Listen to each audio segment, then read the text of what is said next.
that appeal to you initially, or? Well, I'd always known Derbyshire because riding motorcycles, this Of is course. the county we used to come to ride in our off-road events. So we used to come here, well, most weekends really in the winter time. So I always liked Derbyshire, but the reason we moved was that we lived in a wasn't a big house, but it was an old house that really, we brought our children up there, but it really needed ripping apart and modernising. Yes. And I realised at our age, which we were then, I don't know, 60, my wife was 70, that wasn't going to happen. So like most people, we thought we would downsize and go to a bungalow, and my wife really didn't want to do it, so I think I was rather naughty and said, well, if we went somewhere nearer to our children, one of whom lives 20 miles that way and the other lives 20 miles that way, that would be nice, wouldn't it? So she said, yeah, that's okay. So that's what we did. And of course, when I got here, I realised that I hated it. Because you don't realise how you miss your friends. Yes. Not only your friends, but the familiarity of the places you've lived in all your life. And so I rather sulked like a child, really. But fortunately, my wife loved it, and she quickly made friends with the WI and various organisations, and she was very happy here, so I was pleased for her. And I remember one day I said, oh, this was a mistake, and she tried to console me. Not that she really ever really tried to console me. She was, you know, she was very down to earth and said it like it was, you know, get over it, yeah, you know. But she said, well, it takes most people a couple of years to get used to a new place, but in your case it'll take 10. And she turned out to be quite right. So I do now think of it as home. When I travel anywhere, when I sort of get back near, I think, oh good, I'm nearly home now. Yeah. But so that's the story of that.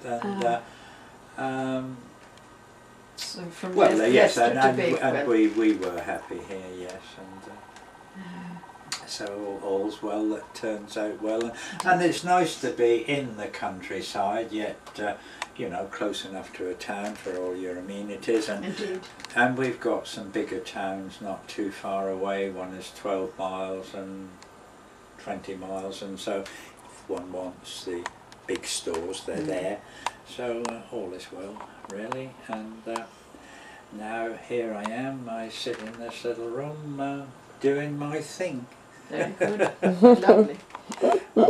It's really just set out exactly the way you want. Well, yes, I have sort of had these built recently. It was the small bedroom at one time, but, so I've had these built recently, and everything now seems to be as efficient as I can make it. Yeah.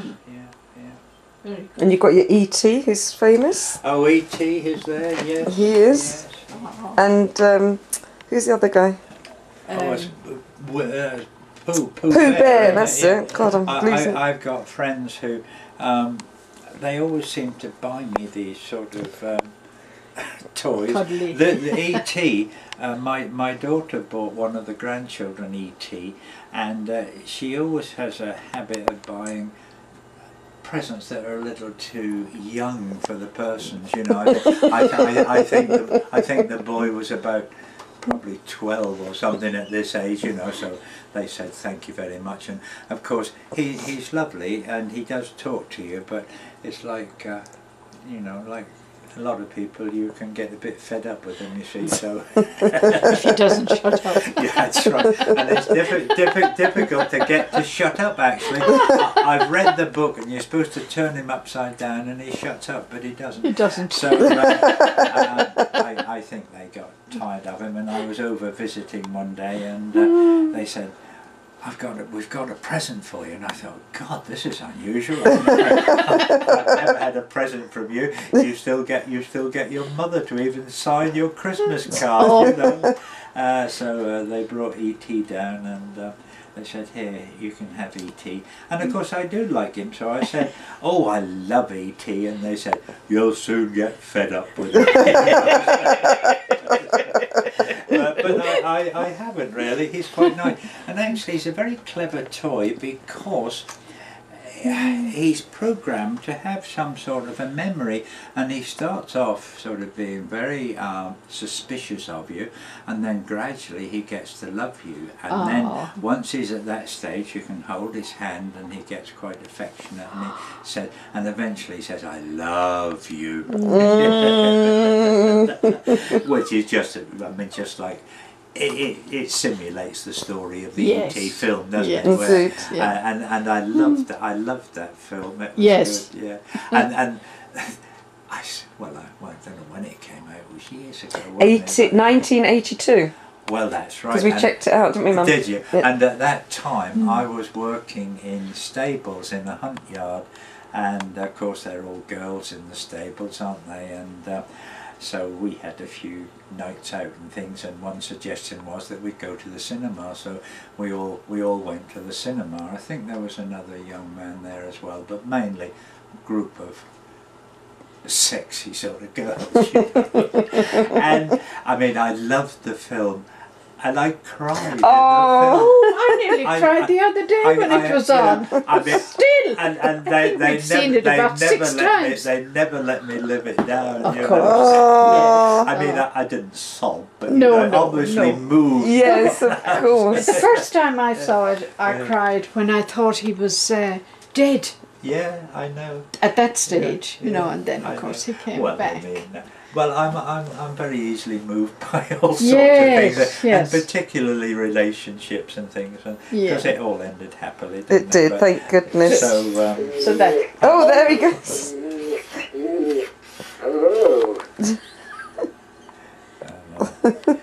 I don't know whether he's going to say anything else. Does it just, when you touch him, he just sort of automatically starts? I woke him up then. I see. I'm not doing anything to you. Don't worry. Don't worry. Look, if I hold your hand, will that be better? No. And he won't shut up now. No. We started something now. I think theoretically I'd turn him upside down. He's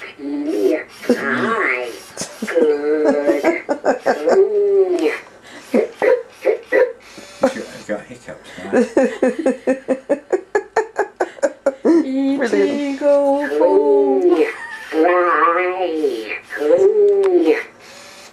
I've not seen him in this mood before. That's because that's because you're there, Mum. It's the effect we've had on him.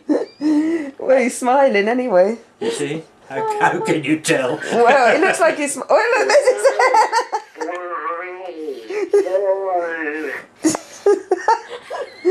He's getting all excited. I think you'd better go back to bed now. I love the sweatshirt. Isn't it great? His hoodie. Goodbye. Oh, he's got his finger going. Oh, ouch. Goodbye. Bye, E.T. Yeah. I think he gets fed up with being ignored after a little while. He goes to sleep. Yeah. So there you are. Brilliant. Very good. Thank you, Peter.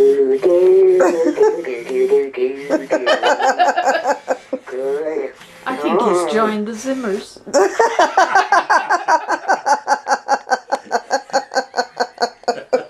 Mum, how could you? Yes, quite. How could you? I tell you what, you can have this on recording if you like, but don't show it to anybody. Well, show it to somebody, but when... I'll turn it... Hello? Right, I'll turn it off, Peter. Yes, I think you better be...